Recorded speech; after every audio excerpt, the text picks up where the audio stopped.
Pensar en el bienestar de nuestra Tierra, en el de los animales y en el de todos los habitantes del planeta es el objetivo de Reserva Natural. Aquí comienzan 60 minutos donde conoceremos propuestas para mejorar nuestro medio ambiente.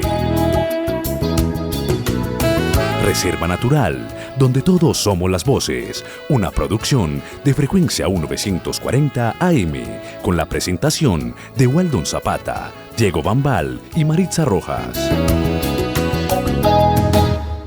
Un saludo para todos, ¿cómo están amigos? Bienvenidos a esta nueva emisión de Reserva Natural. Todos somos las voces emitiendo aquí desde los 940 AM, Frecuencia U, la emisora cultural de la Universidad de Medellín. Un saludito para todas las directivas de la universidad, en especial para las directivas de Frecuencia U, por permitirnos utilizar este espacio para nuestro programa Reserva Natural, ya que vamos a cumplir casi 3 años en la universidad.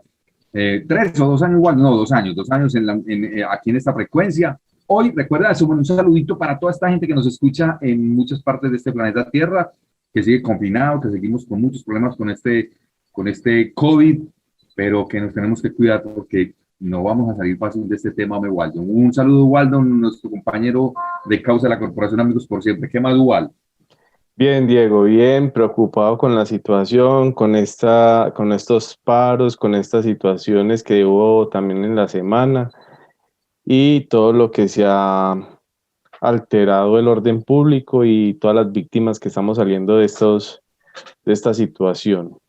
Pero hay que seguir adelante, tratar de lucharla, vivirla y luchar por los indefensos seres que nosotros velamos todos los días. Un saludito también para gente de México, de Canadá que nos escuchan, los de Chile, ¿sí?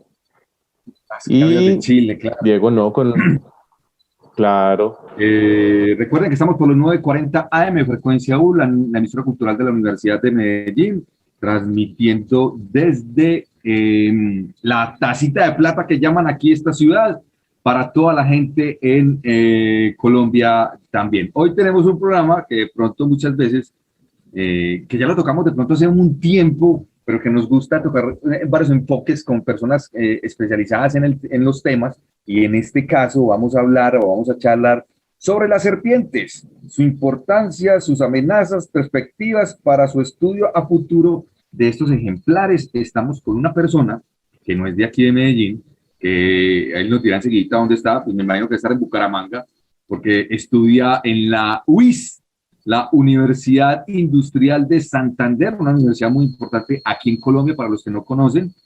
Estaremos con Daniel Felipe Rodríguez Rueda. Él es un estudiante de último semestre de biología de la UIS, como les decía. Es un gran apasionado por el estudio de los anfibios y los reptiles, y actualmente es un docente en el Colegio Sagrado Corazón de Jesús de Bucaramanga, me imagino. Yo creo que sí. Ella enseguida nos va a decir todo. Y se ha trazado como propósito orientar a los estudiantes hacia el reconocimiento y estudio de la biodiversidad que hay en Colombia. Un saludo, hombre, Daniel Felipe, ¿cómo estás? Un saludo para nuestros amigos aquí que están conectados a esta hora, 3 de la tarde, miércoles, a través de los 940 de Frecuencia U. ¿Cómo estás? Bueno, muy buenas tardes, muy bien, muy contento de estar con ustedes en el programa y bueno, muy interesado acá en que empecemos a hablar de este tema tan chévere que son las serpientes, de pronto unos animales muy estigmatizados desde nuestras concepciones de vida, pero pues que tienen un rol fundamental en entender de pronto nuestra biodiversidad y nuestras perspectivas sobre todo a futuro. Bueno, como lo dijeron, mi nombre es Daniel Felipe, estudio biología en la UIS, estoy ya a punto de graduarme. Y actualmente no resido en Bucaramanga, estoy en un pueblito que se llama Zapatoca, acá en Santander.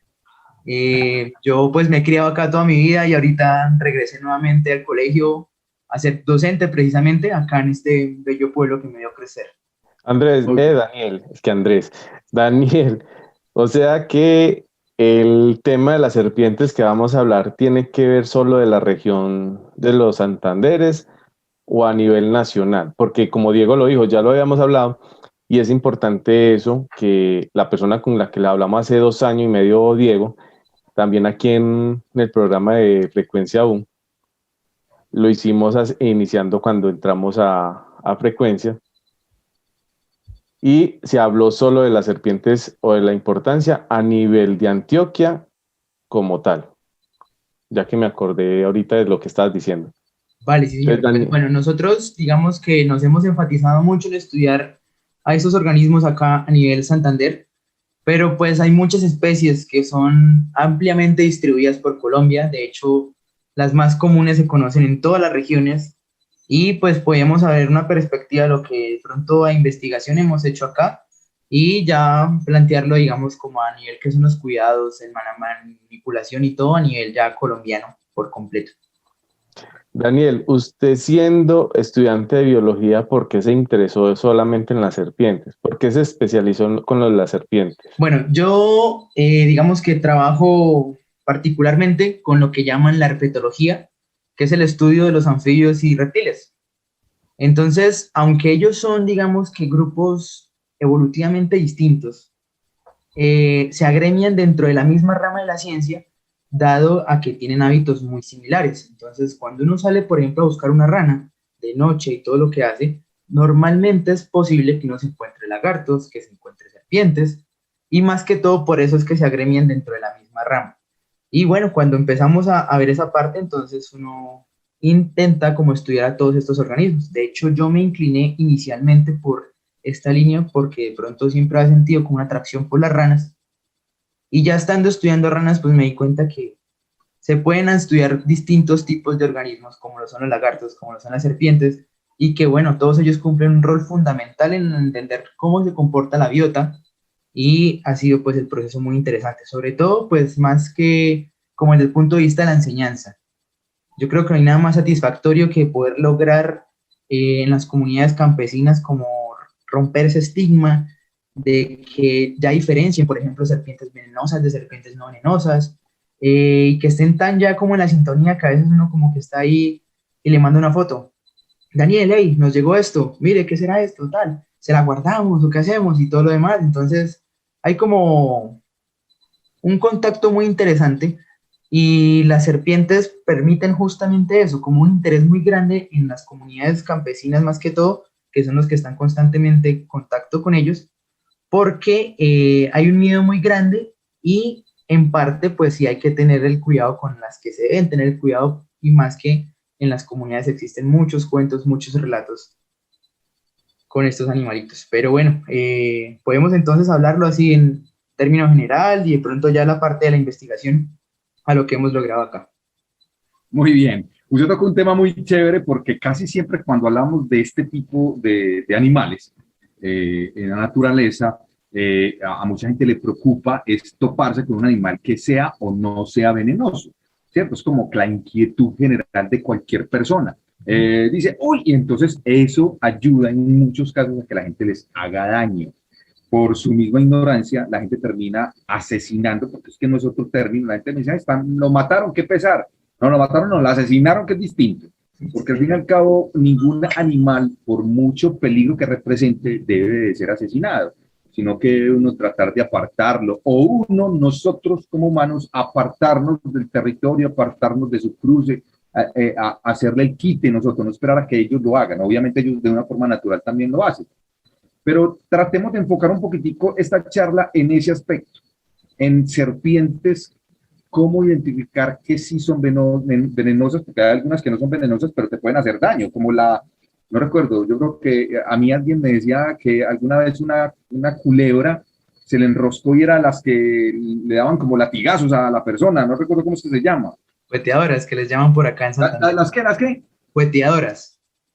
Bueno, eso, me pareció muy simpático eso, háblanos de ese tipo de casos, cómo identificar a una serpiente y que sea venenosa o no, si es fácil o no también. Sí, señor, bueno, como todo hay que ser muy detallista y tener uno bueno, pero es importante yo creo que empezar a charlar de esto hablando de que menos del 15% de todas las serpientes que hay en Colombia representan algún riesgo de vulnerabilidad para las personas. Entonces hay una diversidad muy alta, muy grande, y dentro de esos grupos justamente encontramos a lo que llaman como imitadoras, que por sus aspectos evolutivos, pues justamente imitan las coloraciones de serpientes que son venenosas para como de pronto potencializar un poco su visualización ante los distintos depredadores. Entonces en Colombia, Camuflaje, entonces, camuflaje. pues sí, digamos, aunque no tanto porque lo que llamamos nosotros las falsas corales, ellas no tienden a esconderse tanto como alguien que se camufle, sino más bien a exhibirse. Entonces al tener como esas coloraciones que llaman aposemáticas, pues precisamente intentan como inquietar a ese posible depredador que van a tener. Entonces nosotros en Colombia tenemos dos principales grupos de serpientes venenosas, lo que nosotros llamamos víboras y lo que llamamos corales. Ambas son, digamos que, grupos que se deben manejar aparte, de hecho sus venenos son distintos y su identificación es diferente. Entonces, empecemos a hablar, por ejemplo, primero de las corales. Las corales, entonces, todas se agremian, digamos, dentro de lo que nosotros conocemos a nivel científico como la familia Elapidae. Y ellas se distinguen porque la proporción del ojo en comparación con la cabeza es bastante diminuta. No se les diferencia como un cuellito, como no en una serpiente normal, que no sabe qué es la cabeza y el cuellito y el resto del cuerpo. En ellas no, porque es muy próxima. Y lo que llamamos la cola, que es la parte final de la serpiente, donde tiene la cloaca hacia adelante, eso es la cola, es muy corta y gordita, de cierta manera. En las falsas corales, la proporción de la pupila y el ojo con respecto a la cabeza es muy notoria, se le ven muy bien los ojos, se les distingue la cabeza del resto del cuerpo y la cola es muy larga y respingadita, termina así como en punta. Ahora, otro dato interesante con esto es que, por ejemplo, hay personas que, como de pronto el conocimiento a veces llega así tan fácil ahorita con eso de las redes sociales, que dicen que, bueno, aquí tenemos que tener en cuenta con corales lo que es el código RANA, que sería rojo, amarillo, negro, amarillo. Si tienen ese patrón, hey, cuidado, eso es venenoso, pero si no tiene ese patrón, listo, tranquilo. Lo que pasa entonces ahí con eso es que hay que tener la salvedad que estamos en Colombia, el país más mega diverso del mundo, donde tenemos variaciones por todos los puntos que veamos. Entonces ese código RANA funciona en países que no son Colombia. Acá... Daniel, qué pena, Daniel. Repetimos ese código RANA que me pareció importante, que la gente lo tenga en cuenta. ¿Cómo es? Rojo, RANA es por las letras. Sí, la gente dice RANA porque es rojo, amarillo, negro, amarillo, pero ese patrón no se debe tener en cuenta en Colombia. Eso erradiquémoslo de la cabeza porque es erróneo a veces porque hay corales que llegan a tener patrones distintos al rana y siguen siendo venenosas. Entonces, las características que hablamos ahorita, por ejemplo, con el ojo, con el cuellito, con la cola, nos ayudan a diferenciar. Pero también podemos ver otro en las corales que son de anillos, justamente, que esos anillos son completos. Significa que desde la parte del dorso hasta por la parte del vientre se unen. Mientras que en las falsas, generalmente, ese patrón solo está en la parte del dorso, en la parte ventral no tienen anillos. Y cuando analizamos más a detalle esos anillos, podemos ver que en las corales verdaderas nosotros tenemos que ubicar, por ejemplo, los anillos rojos. ¿Listo? Nosotros sabemos que ya tienen anillos rojos, anillos negros, anillos blancos, pero, por ejemplo, en todo ese segmento ubicamos dos anillos rojos. Y dentro de esos anillos rojos contamos cuántos anillos negros hay. Si tienen 3 anillos negros o un anillo negro, es decir, números impares, son corales verdaderas. Pero si tienen números pares, como 2 o 4, son corales falsas generalmente. Entonces, esas que nosotros les llamamos de A1, que tienen un solo anillito negro, les decimos corales con patrón de mónadas, mónadas que solo tienen un anillo. Y si tienen 3, les dicen de patrón de tríadas, y eso es un buen carácter. De hecho, acá en donde yo resido, lo investigo, como que lo hemos hecho llegar a las personas con material que les llevamos y ya les empiezan a distinguir mucho mejor. Bueno, venga, que es que cuando uno ve una coral, empezando porque la coral no es la serpiente grandísima, impresionante que uno se va a encontrar de frente, sino que son pequeñitas. Uno muchas veces se asusta y uno dice, venga, contemos. Pues nadie se va a poner como en esa y le da como susto, y mucha gente, desafortunadamente, en algunos lugares, yo he visto muchas serpientes falsas corales muertas por la ignorancia de la gente. Más bien, también centrémonos en qué partes de Colombia hay más coral que en otras, por ejemplo. Vale. Entonces, bueno, como todo, digamos, si uno analiza la diversidad de serpientes, no solo de corales, en Colombia uno puede ver que hay más especies en tierras bajas, o sea, zonas que la altitud sobre el nivel del mar es más cercana al cero, zona baja, digamos, como los valles interandinos, como el Magdalena, como el Cauca, como el Chocó, las zonas bajas, la diversidad de serpientes es mayor. Mientras que si van subiendo en el rango altitudinal, entre más altura exista, va a ser menor la diversidad. Y así también se ve relacionada incluso con las serpientes que son de tipo venenoso. Son de pronto más abundantes en zonas bajas comparadas con zonas altas en ese aspecto. Y el otro grupo entonces que les venía diciendo que son las víboras, ahí encontramos entonces a las que llaman cabeza de candado, cabeza diamante, X, pudridoras, barba amarilla.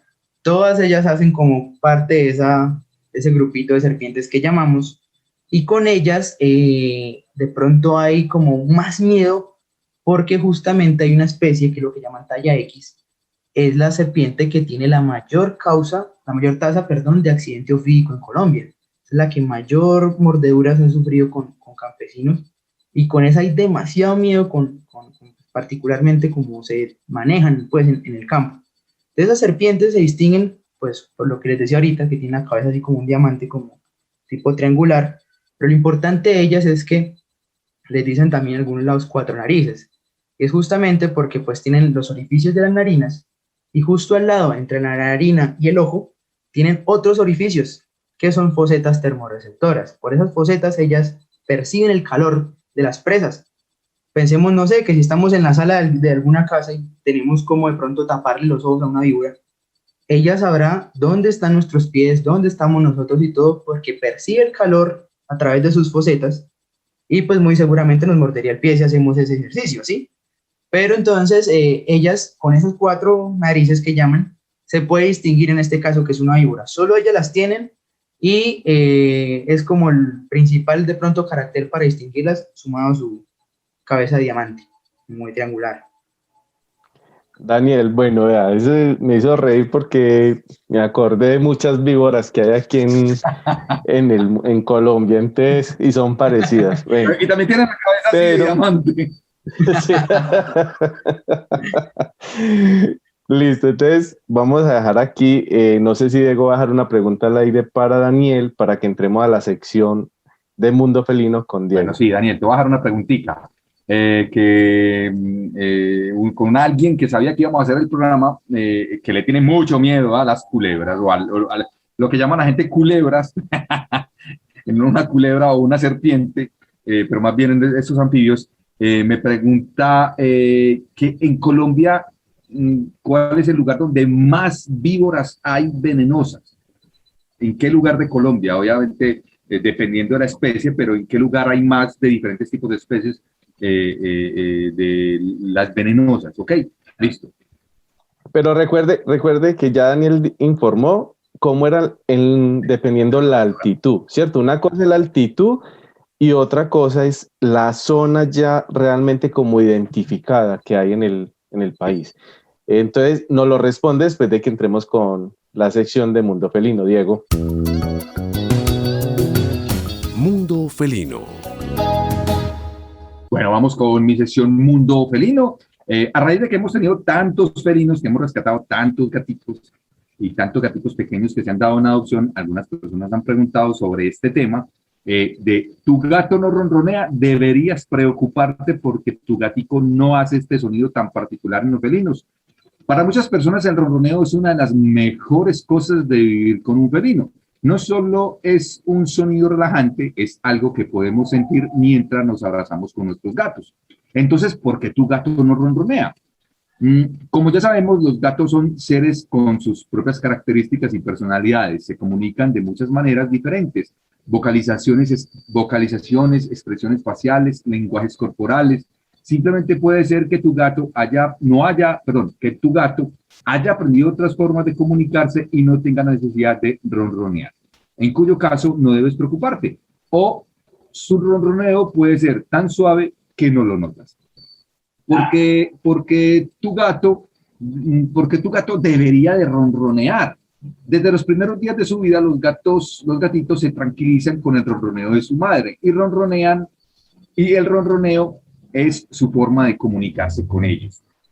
Los gatitos aprenden a ronronear cuando tienen un par de días. Los veterinarios sugieren que ese ronroneo le dice a mamá que estoy bien y que estoy aquí. También indica un mecanismo de unión entre el gatito y la madre. El ronroneo es una característica vocal única en el gato doméstico, lo que hace que el ronroneo se distinga de otras vocalizaciones del gato es que se produce durante todo el ciclo respiratorio, inhalación y exhalación.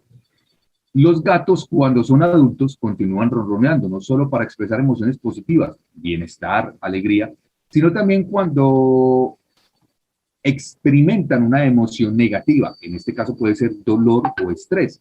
De hecho, el ronroneo tiene un efecto calmante en los gatos. Por lo tanto, cuando están estresados o aterrorizados e incluso cuando tienen dolor, pueden comenzar a ronronear para calmarse y aliviar ese posible malestar. El ronroneo no es solo un indicador de felicidad para que lo tengamos en cuenta. ¿Por qué mi gato no ronronea entonces? Algunos propietarios de gatos pueden pensar que la falta de ronroneo de su gato puede significar que no está contento o que los odia. Si a un gato no le gusta una persona, huirá o se esconderá, se encogerá o en muchos casos gruñe. Algunos problemas que pueden estar afectando a tu gato pueden ser pudo haber sido separado de la camada o de su mamá muy pronto.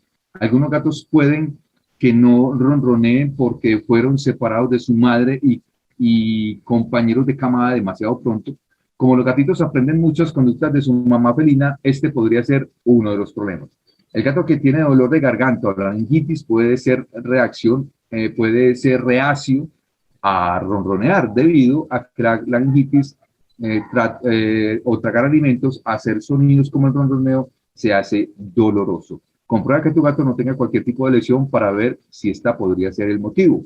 Los gatos que están muy asustados huirán y se van a esconder y dejarán de ronronear muchas veces porque el estrés les impide hacerlo. ¿Cómo lograr que tu gato ronronee? Si has comprobado que tu gato no tiene problemas de salud o emociones, es posible que tenga que esforzarse para que tu amigo felino pueda ronronear. Por ejemplo, trata de ser cariñoso con tu gato. Acaricia a tu gato debajo de la barbilla, en su espalda o detrás de sus orejas. Hazlo suavemente y amasa su pelo. Evita acariciar su estómago, salvo que le guste. Si tu gato se muestra esquivo, prueba a darle golosinas de vez en cuando para que asocie sus caricias con golosinas sabrosas. Juega con tu gato, algo de hilo con plumitas, una cuerda, lo que llamamos la pesca. Deja que tu gato se lance sobre ellas. Mantén los objetos en movimiento para que simulen presas. Logra que tu gato, en tu gato un entorno como para darle unos lugares agradables, seguros, cálidos y cómodos para descansar. Asegura de que no le molesten en estos lugares cuando esté haciendo su siesta y él se sienta tranquilo y ronronee para sí mismo. Espero que les haya gustado este tema. Hasta aquí, Mundo Felino. Vamos a una pequeña pausa institucional y ya volvemos aquí con más Reserva Natural. Escuchas la emisora cultural Universidad de Medellín, Frecuencia U. Volvemos. Perdónanos, Daniel, volvemos aquí con más Reserva Natural. Todos somos las 12. Recuerden que estamos por los 9:40 AM, Frecuencia U, la emisora cultural de la Universidad de Medellín. Recuerda que también puedes escucharnos por www.frecuenciau.com. Aquí encontrarás toda la programación de la parrilla de nuestra emisora, que hay programas muy interesantes que puedes disfrutar a toda hora. Tenemos un informativo al mediodía que es importante para que te analices la situación de la ciudad. También por TuneIn Radio puedes descargar la emisora y puedes buscar Frecuencia U y puedes escuchar nuestro programa. Recuerda que estamos los días miércoles a las 3 de la tarde con repetición los días sábados al mediodía. Recuerden, hoy estamos con Daniel Felipe Rodríguez Rueda desde el municipio de Zapatoca, Santander. Es un estudiante de la UIS, próximo a graduarse de biólogo y estamos hablando sobre el tema de los anfibios, específicamente de las serpientes. Bueno, continuamos con el programa, Waldon. ¿Dejamos pregunta? ¿Cómo quedamos? Sí, señor, dejamos una pregunta sobre el tipo de las serpientes más peligrosas y el territorio donde se pueden encontrar en Colombia, porque ya Daniel dijo las latitudes, cómo se pueden encontrar. Pero hay una pregunta que dejó un oyente de el sitio donde se pueden encontrar. Daniel.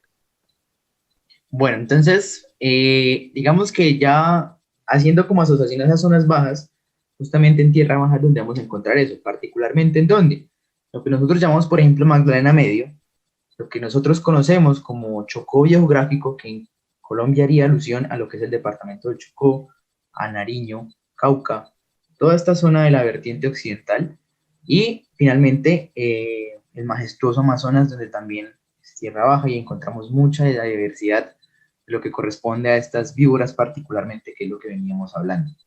Usted dice del Amazonas, pero la zona, lo que es Putumayo, Guaviare, Arauca, todas esas zonas también, ¿o no? Sí, señor, o sea, ¿Esa zona en general es la Amazonía o no? Sí, señor, la Amazonía en general, particularmente pues lo que vemos, por ejemplo, el Guaviare, el Putumayo, el departamento del Amazonas, todos ellos en ese sentido, pues tienen una alta diversidad de lo que corresponde a víboras. Listo, Daniel, de acuerdo a eso, ¿cuál es la importancia? O sea, ¿por qué es importante mantener estas especies, sean venenosas o no, en estos territorios? O sea, ¿en qué se benefician los ecosistemas en sí? Listo.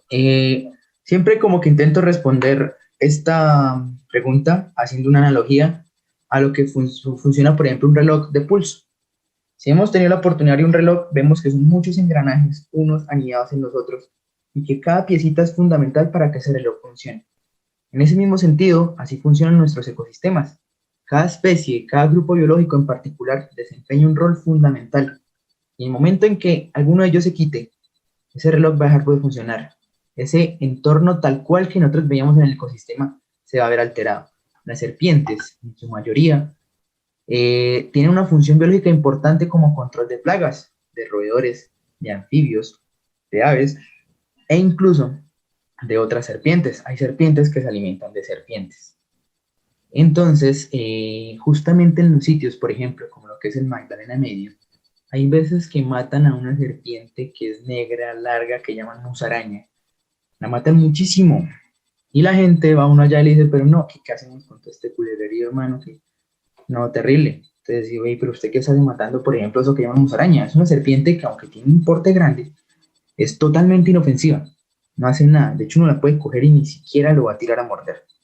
Esa serpiente, esto permite en este caso, o bueno, permite no, ella se alimenta de serpientes venenosas como la talla X, que es la serpiente que representa la mayor tasa de accidente ofídico en Colombia, y siendo totalmente inofensiva, controla la población de una especie pues que representa un peligro para el ser humano, como lo es en este caso, la talla X. O sea, la musaraña es musaraña, ¿cierto? Sí, señor. Controla la talla X. Exactamente, de cierta manera, porque es su principal ítem de dieta. Y la talla X es la peligrosa, es venenosa. Y ella sí pues alimentará de mamíferos, de ratones, de otras especies, pero pues la talla X tiene un comportamiento, digamos que de actividad reproductiva más explosivo, ¿sí? Es como más común encontrar talla X que musarañas, pero si cada vez eliminamos más las musarañas, pues la talla X no va a tener ningún control biológico y se van a ir en un aumento. Así como sucede con el caso de la talla X, pasa con otras lagartijas, pasa con anfibios, puede pasar con aves, puede pasar con ratones, con muchos de esos roedores que pueden haber eso. Ahora bien, otro componente importante para conservar serpientes es que a partir del estudio de los venenos, no de todas las serpientes, obviamente es que son venenosas, se han derivado en muchos de los medicamentos que hoy por hoy son muy comunes en nuestra familia. De hecho, si alguno de los oyentes que está hoy acá tiene algún familiar hipertenso, un conocido hipertenso, dele la vida. Bueno, acá ya vemos uno. Yo tengo, de hecho, mi persona o mi mamá. Ok, bueno, justamente los medicamentos con los que se trata la hipertensión derivan del estudio de los venenos de algunas víboras y esos venenos particulares sintetizaron algunos compuestos para poder tener los medicamentos hoy por hoy. Entonces es un campo también genial de estudio con respecto a lo que es la binómica y que ha ido en Qué crecimiento en interesante. Colombia porque aparte de, por ejemplo, ver la parte médica, también se ha mirado como el uso que se le puede dar a ese veneno para generar el mismo antiveneno para que las comunidades lo puedan tener como antídoto. O sea, Daniel, que el losartán tiene componentes de Sí, esos señor. venenos. Ahí, El losartán es un medicamento que manejamos para la Uno de presión. tantos, sí, claro. sí. Sí, uno de tanto. El otro es, porque el otro es el verapamilo, el atorvastatina también, en fin, hay muchos medicamentos todos raros ahí. Sí, señor. Muchos de ellos precisamente pues derivan del estudio de la composición de los venenos de algunas víboras, que es donde se sintetizaron algunos compuestos particulares para cumplir esa función. Bueno, hablando, usted es que me dejó algo como inquieto.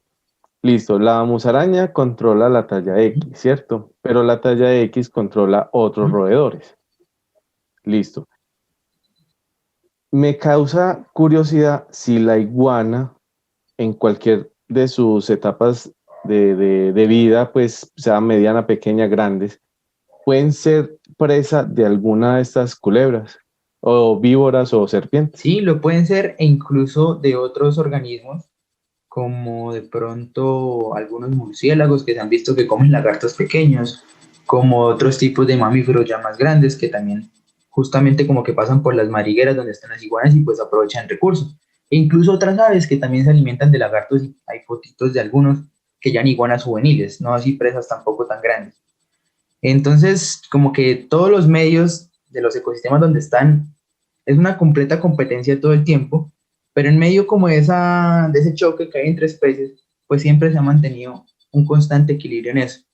Entonces, por ejemplo, ahorita, digamos acá en Santander y sobre todo en la zona en la que yo vivo, pues ha habido, digamos, como una intervención muy grande desde la parte humana, algunos ecosistemas como lo son la construcción de hidroeléctricas, de embalses, todo lo demás, y pues eso causa finalmente que las poblaciones también empiecen a migrar. Les inundan donde han vivido toda la vida, pues tienen que irse para otro lado. Y en esta zona acá, pues de las tierras bajas de Zapatoca, eh, es muy común que le digan a uno, hermano, pero es que después de que empezó el llenado de ese embalse, acá lo que hay está ya X para todo lado. Y al día yo me puedo encontrar tres, cuatro. Y pues bueno, entonces también ellas tienen que migrar, tienen que abrirse su espacio y pues tienen que seguir buscando su función en este caso. Bueno, si yo me encuentro una talla X, Daniel, ¿cómo actúo? O sea, ¿cómo debo actuar yo como persona frente a esta serpiente para no hacerle daño ni que ella me haga Listo, daño? muy buena pregunta y quería que llegáramos a ese punto.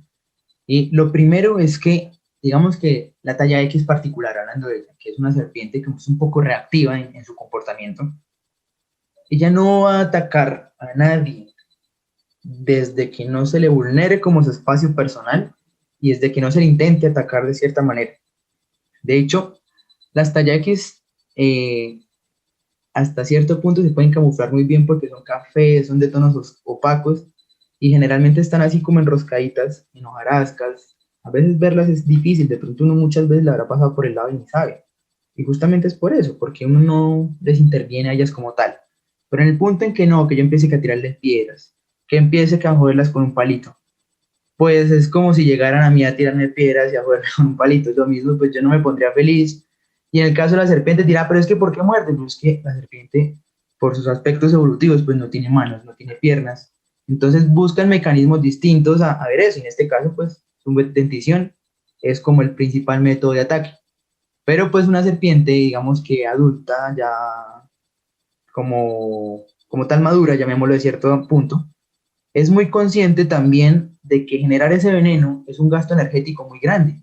Entonces, muchas veces cuando hacen estos ataques, pueden hacer mordidas secas, es decir, muerden pero no inyectan veneno. Entonces, la herida se complica un poco por la infección y lo demás, pero no terminan un envenenamiento por lo que no lo hay. Entonces, puede en algunos casos que pase eso, pero lo importante es que nos encontramos una, listo, manejamos la tranquilidad, yo puedo darme la vuelta, puedo pasar por otro lado, no la va a molestar, la dejo ahí, desde que yo la deje tranquila, no me va a atacar por nada del mundo. En el Daniel, caso en el que no, se me metió a la casa y mucho y ahora cómo la saco. Existe un método que, de hecho, ese grupo lo crearon unas personas en Medellín de la Universidad CES, que se llama Aliados de las Serpientes. Es un grupo muy bonito donde se ha sumado cada vez más gente Y ahí se explican muchos métodos para qué hacer, gente de todos lados que publica fotos de, hoy encontré esto, ¿qué será? Y el método más fácil es literalmente la escoba y el recogedor, y uno barre literalmente la escoba y ya la saca, barre, perdón, para la serpiente y luego la saca y la tira. Daniel, Sobre todo una señora bien asustada va a hacer eso. es que esa es la parte. Y se asustan con una zarigüeya. Por eso, esa es la parte donde hay que enfatizar en la educación. O sea, cómo reaccionar frente a estos animales, porque el pánico y el susto, los gritos o la forma en que muchas veces los humanos reaccionan es la alteración del animal. Sí, eso es.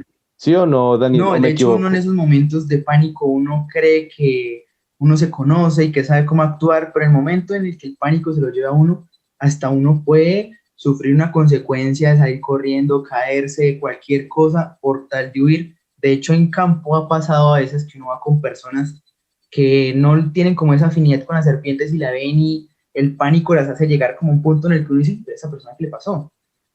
Y pues puede pasar ese tipo de cosas. Entonces siempre es importante manejar la tranquilidad. Si por ejemplo en la casa donde nos salió la serpiente no somos capaces de nada, tampoco nos vamos a arriesgar a hacer, llamar en el caso de los centros urbanos a la policía ambiental, a la entidad competente para que pueda hacer en este caso el rescate. Bueno, Daniel, en lo que le estaba comentando ahorita, que usted nos está explicando sobre cómo actuar sobre alguna serpiente que se nos presente, hay algo que todavía es bueno como explicar. Por ejemplo, yo puedo salir con mis animales, mis perros, a caminar al monte, pero estas serpientes pueden estar así como usted indica, enrolladas, ¿cierto? La hojarasca y todo eso.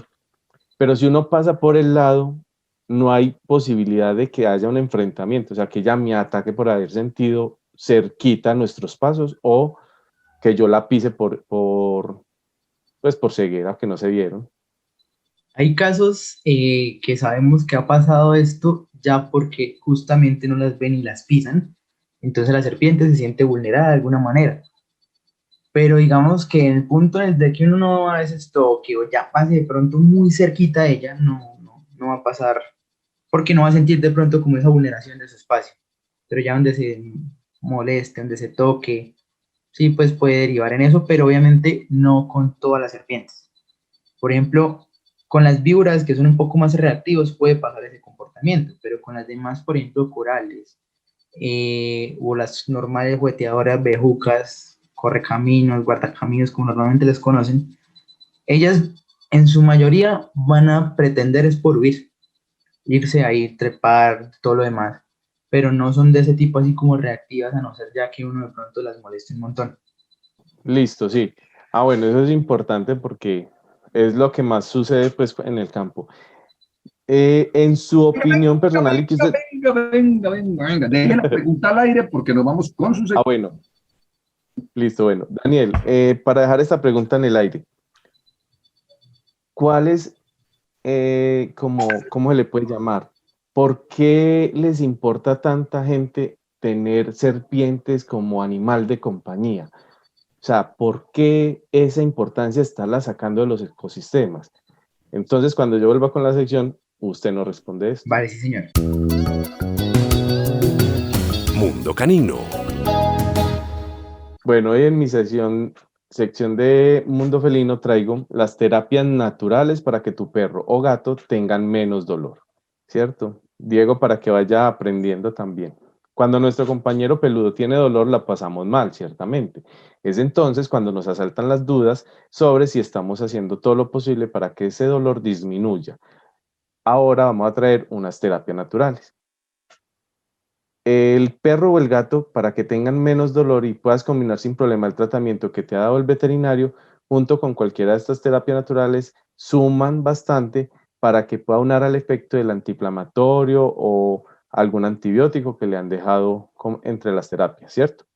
Incluso, y esto es lo que más nos gusta, a veces no será necesario el antiinflamatorio porque con la terapia natural elegida ya será suficiente para mejorar el estado de tu compañero animal. Entonces aquí vienen unas. La acupuntura, una terapia milenaria que se utiliza desde hace mucho tiempo en hospitales privados humanos y su efecto está aprobado por la OMS. consiste en la inserción de finas agujas en puntos determinados del cuerpo, de forma menudo indolora. Las agujas son tan finas como un pelo, o sea, como un pelaje de ellos, para reequilibrar la capacidad de autocuración del organismo.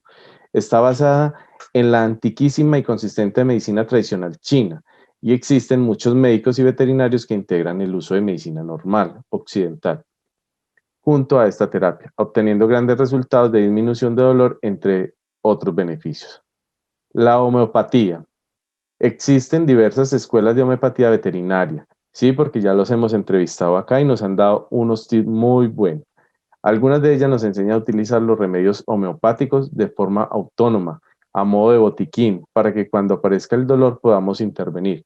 La homeopatía se basa en dar el remedio homeopático en bajísimas dosis, de forma que se active en el organismo la propia capacidad de lucha frente al problema, aportando la homeopatía adecuada a nuestro animal. Conseguiremos que el dolor disminuya y podremos ir al veterinario más tranquilos. Sabiendo que ya estamos actuando frente al problema, el veterinario nos ayudará a descubrir la causa del problema. La homeopatía de botiquín nos habrá ayudado a frenar la inflamación y empezar el proceso de curación. Algunos remedios interesantes para el dolor son árnica 9,15 CH, o sea, en golpes, como los golpes, ¿cierto? Hipericum perfuratum 200 CH, dolores intensos punzantes, o incluso la mezcla archiconocida Traumel, utilizada para múltiples indicaciones. Y esta última, la Traumel, ha sido muy utilizada con nuestros animales de compañía. Flores de Bach. Administradas de forma altamente sencilla, en gotas, ya sea en la comida, en el agua, en la boca o sobre el lomo del animal, las flores de Bach han demostrado ser útiles frente al dolor nervioso por pinzamiento, dolor dental, dolor pulsante, etc. También aportan capacidad de movimiento a animales que han tirado la toalla y ya no se quieren mover por dolor. Les aportan vitalidad, espíritu de lucha y a la vez le dan al organismo la capacidad de desbloquear vías de curación que estaban frenadas por las vías metabólicas activadas por estrés. Las flores de Bach, al disminuir el estrés mental y físico, permiten que el cuerpo se pueda ocupar de la propia curación y del mejor aprovechamiento de tratamientos, como antiinflamatorios o nutrición ortomolecular, que hasta el día de hoy no habían funcionado en el animal. A menudo hay un antes y un después en la mejora del animal, tras administrar flores de Bach a animales doloridos. Lo importante aquí es saber qué esencias administrar y qué posología realizar. Entonces, hasta acá serían las terapias naturales que podríamos manejar, que nos deja la médica veterinaria Merced Jiménez. Hasta acá, Mundo Felino. Bueno, volvemos aquí con más Reserva Natural. Todos somos las voces. Recuerden que estamos por los 9:40 AM, frecuencia U, la emisora cultural de la Universidad de Medellín, aquí en Reserva Natural. Bueno, continuamos. Igual, dejaste pregunta. Sí, señor. Dejé una pregunta de la importancia de que la gente esté sacando estas serpientes de sus ecosistemas para tenerlos como animal de compañía. Sí, señor. Entonces, íbamos con esa parte y como de pronto como investigando lo que pueden ser esos motivos. Yo creo que eso puede como de pronto radicar un tris, digámoslo, en la forma en el que las personas ni siquiera de pronto reconocen la importancia de la diversidad a nivel ecosistémico. Entonces, pues nos vamos con la concepción de que, ay, esto me lo puedo llevar, esto lo puedo tener. Entonces, como que intentamos de cierta manera antropizar un poco, como de pronto lo hacemos con otras mascotas, lo que puede suceder con la vida silvestre. Entonces, creemos que equiparar ambas partes, los animales domésticos con la silvestre, es normal. De hecho, a veces pasa con personas que a la universidad nos llegaban de pronto con lagartos que, no sé, vieron que un pájaro se los iba a comer y se les cayó, entonces llegaron golpeados. Con de pronto una serpiente que le pasaron por encima y casi comería. Entonces llegan que no, que mire, que llegamos acá con ese animalito, que sálvenlo, que por favor. Y lo traen envuelto en cobijas, en todo. Y pues eso es más maltrato el que se les da porque justamente ellos dependen de la temperatura ambiental para su metabolismo interno. Temperaturas muy altas las van a matar y traen así los animales envueltos en cobijas y todos. Entonces como que de pronto esa concepción que tenemos de equiparar de pronto el tratamiento que se le da a la vida doméstica con la vida silvestre, pues es un error fatal y que de cierta manera como que impulsa a que las personas hagan lo que hacen justamente por esos motivos. Lo otro es que desafortunadamente, es una realidad de Colombia, pero desafortunadamente, hoy por hoy hay cierta facilidad para conseguir de forma ilegal la fauna silvestre. Entonces, así como sucede con pájaros exóticos y todo lo demás, sucede en algunos casos con las serpientes porque se comercializan, no simplemente de pronto las especies de Colombia, sino que incluso ya se están trayendo de otros sitios para tener acá. Y una vez charlaba con una persona que tenía una serpiente, que de hecho no era colombiana. Yo decía, pero bueno, mano, o sea, ¿usted qué onda con eso? ¿A qué juega? Dijo, no, pero es que vea que tiene una serpiente bacano, que es un animal independiente, y que eso y que lo otro. ¿Él es independiente de qué? Lo tiene en una caja, usted le tiene que dar de comer. Cada cierto tiempo tiene que limpiarle todo. ¿Cuál es la independencia? No, pero es que no hace ruido, que no hace, pero es que ¿qué más quiere que haga si lo tiene confinado en un espacio toda su vida, viéndolo crecer por un capricho suyo? Y es más como de pronto lo que yo noté que él sentía como de pronto un estatus de cierta manera ante las personas que él lleva a su casa para decirle, hey, mire, tengo una serpiente, ¿qué le parece? Miren aquí. Entonces, eso es un daño terrible porque, por ejemplo, hay casos en los que se ha visto que estas serpientes se comercializan pequeñas cuando están juveniles y empiezan a crecer ya a tallas muy grandes, hasta el momento en que dicen, no, yo cago en ese animal acá. Lo suelto al patio más cercano, me voy para alguna vereda y lo suelto y listo, ya me deshice de esto, la dejé en su medio natural, no pasa nada. Las serpientes son traídas de otros sitios, introducción de fauna exótica, y podemos ver ya cómo entonces empiezan cada vez a establecer malas poblaciones justamente de serpientes que se traen de otros sitios y que empiezan a desplazar la fauna local. Entonces, por hacer más, por digamos soltarla, terminaron entrando más del ecosistema, sí señor. Daniel, para tema de cultura general, para la gente, cosas corticas. La serpiente más venenosa que hay en Colombia. Vale, ahí hay que hacer una salvedad. Y es que los venenos que hablamos ahorita pueden verse de dos tipos. En corales tienen un tipo de veneno particular y en víboras tienen otro tipo particular. Entonces, en corales, por ejemplo, principalmente tienen que ver con afecciones al sistema nervioso central, principalmente. Es un veneno que se llama neurotóxico. Y en víboras es más como a nivel muscular, es un veneno citotóxico. Pero hay personas que le da más duro el uno que el otro, entonces eso depende también como de qué tanto veneno se inyecte, de la zona donde se muerda, de la reacción que tenga esa persona al veneno, y pues ahí dependerán de eso. Pero desde que sea coral o sea víbora, hay que tener cuidado con ellos. Si en algún momento alguno de nuestros oyentes hoy acá llega a sufrir un accidente por alguno de estos dos grupos, es muy importante que asistan al centro asistencial más cercano que tengan, y si pueden llevar fotos de lo que los mordió, mejor aún, para que puedan tener un buen procedimiento.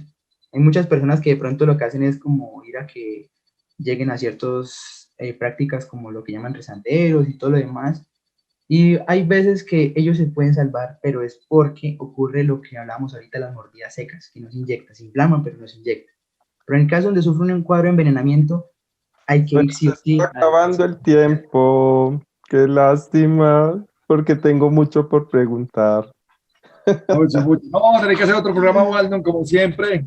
Con programas tan interesantes siempre nos queda, porque me gustaría también hablar de otro tipo de anfibios que también son venenosos, que la gente ignora, que también la gente le hace daño. Por ejemplo, algunas ranas, que es importantísimo el tema de ranas.